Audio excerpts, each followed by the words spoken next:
Makes sense. It must be strange to be thrust right into the middle of all this. But you picked a good spot. Milton's Rest is the perfect place to relax and think. Well, this is the spot where the founder buried her first cat, Milton. She found Milton just after she woke up, and he lived with her and the first companions for almost 20 years. They say she was heartbroken when he died and swore that one day she would find the means to extend the lifespans of biological organisms. Probably, but we haven't really tried. It's not really considered part of the goal, you know.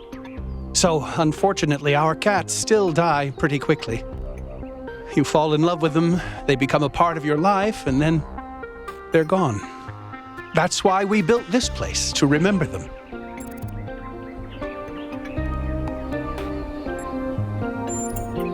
I'm sorry, but why?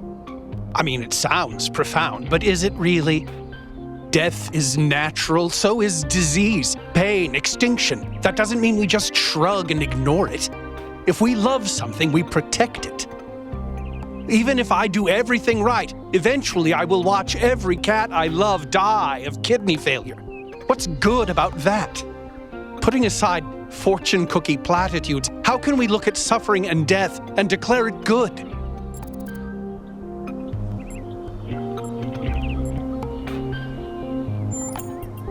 Does it, though? Or is that something our ancestors told themselves because they were afraid to die? Because I've lived longer than most ancients did, and I still have tons of things I'd like to do. And a cat can sleep and eat and play forever. Isn't that a beautiful thought?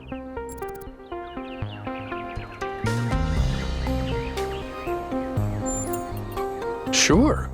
Yeah. Can't you?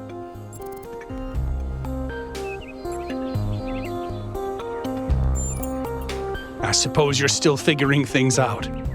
But believe me, if you find something or someone to be passionate about, you'll never want it to end.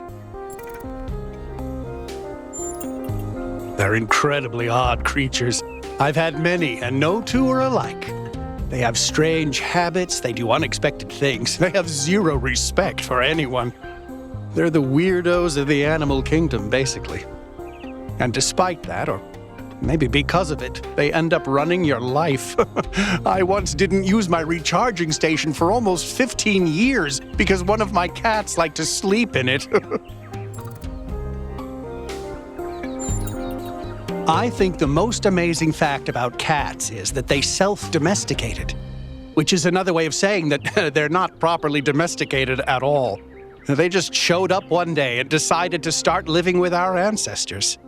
Then, after our ancestors died, they went back to living in the wild, and when we showed up, they moved right back into our homes. Dogs, meanwhile, turned back into wolves. They needed to change to survive. Cats just are. I do. Her name is Patricia. She's very beautiful and very specific in her preferences. She loves sunshine and sitting on people's heads. And she has a psychotic hatred of flies. I don't mean that she tries to catch them like a normal cat. I mean she is furious at the mere fact of their existence.